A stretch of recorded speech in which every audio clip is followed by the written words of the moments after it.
if I would have known about this and a lot of the other kind of things I'm talking about in this video, it would have saved me a lot of time and effort when I first started growing plants.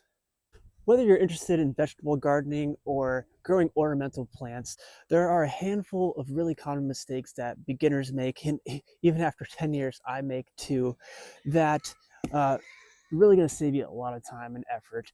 And be sure to stick around till the end because I'm going to be sharing with you a lot of really great tips, some which you may have already heard of, some you may not have even thought of before. So let's start from the beginning here.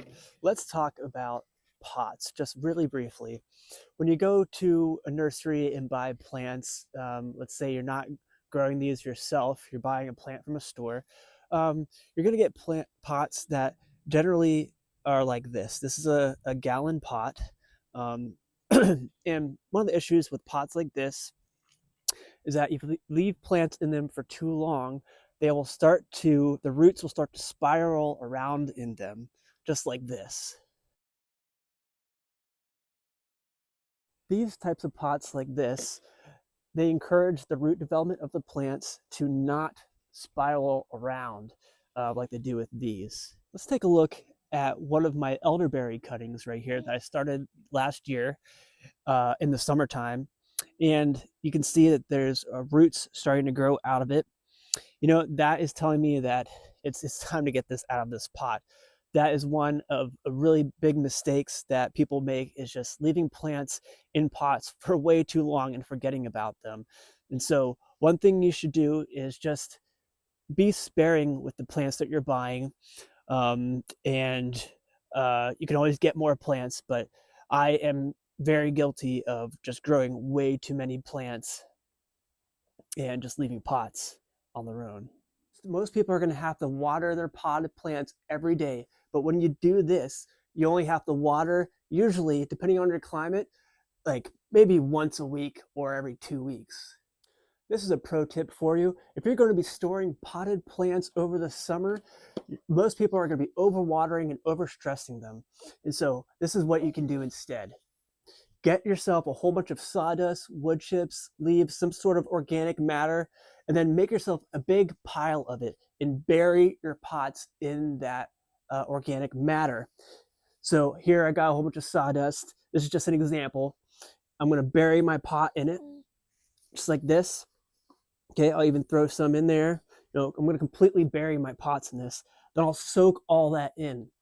This is going to last weeks longer. Another really common mistake that beginners make is not preparing a hole properly. When you dig out a hole, you want it to be about twice the size of the root ball that you're working with, and you want room for the roots to spread and to get down into the soil. You don't want them to have to struggle to get established. So if you have really hard pan soil or really like poor drainage soil, you want to make sure you're using something to really break up all that soil so it's nice and soft for the roots to get into, and that there's plenty of room for the roots to spread out and that they're not being curved upwards. It's called J rooting, and what will happen is actually the roots will start to grow up towards the surface of the soil and air prune up there. And it's just not a really great, strong root pattern to help your plant get established well. And so here in this hole, I've got a good sized hole for this root ball, and I'm just going to plant it up to the crown of of the plant. There's actually little sprouts coming out of this one right here. So I'm just going to plant it just like this.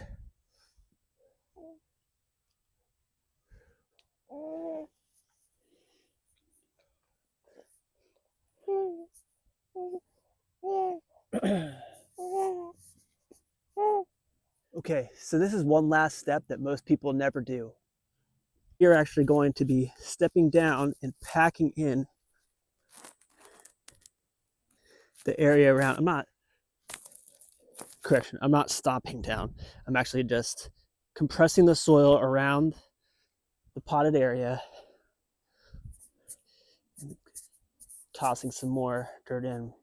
Now, this next mistake is something that just about everybody does who grows annual plants, annual vegetables in a garden setting, and that is getting way too ahead of yourself in the spring and putting things in the ground before the risk of last frost has passed. You know, you get some really warm days, maybe a warm week, and you think, you know, maybe the risk of last frost has passed. I'm gonna go ahead and put these plants in the ground. Then we get a cold snap again, pulps your plants. Another common mistake that beginners make is not doing your due diligence in planning your plant placement. Here we have our small little orchard that's dormant right now. We're in winter right now, and this is the time when the sun is at its lowest whenever it goes across the southern portion of the sky. So obviously it's really important to know if your plants are sun-loving or they want part shade, or if they're full shade types of plants. When you're planting things in proximity to dormant trees like this one right here, you need to envision it with its foliage on, with all the leaves on. How much shade is that going to cast? There's enough sun getting into things right here if I was to plant something right here. But come summertime, the growing season, when things are going to grow, this is actually going to be pretty shaded. It wouldn't be a good spot. Wintertime is actually a pretty good time of year to check what areas of your garden are the sunniest. Again, because the sun is the lowest in the sky.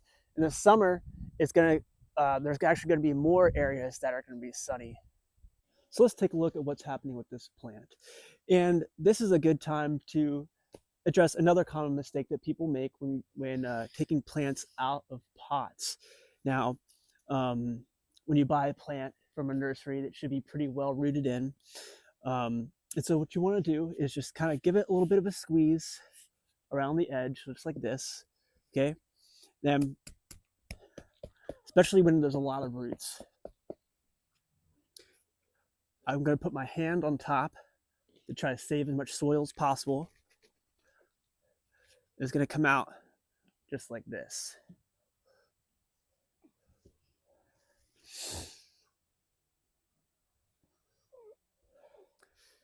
You can see here how the roots are starting to spiral around. If I was to let this keep growing like this plant will become what is called root bound, where the roots essentially choke themselves off. If I would have known about this and a lot of the other kind of things I'm talking about in this video, it would have saved me a lot of time and effort when I first started growing plants. If something I want to put out there is that if you're just getting into this whole gardening thing, awesome. You know, annual vegetables are great, but I encourage you to think about perennial vegetables. These are plants that grow every year. They die back in the winter time, and then they regrow in the spring and summer, and you don't have to replant them generally. And so it's a lot less effort over time than having to grow annual plants that live and die in the same year. If you're interested in exploring what kind of perennial vegetables are out there, we have a decent selection on our website, wildsproutnursery.com. Check it out. Let me know if you have any questions about that.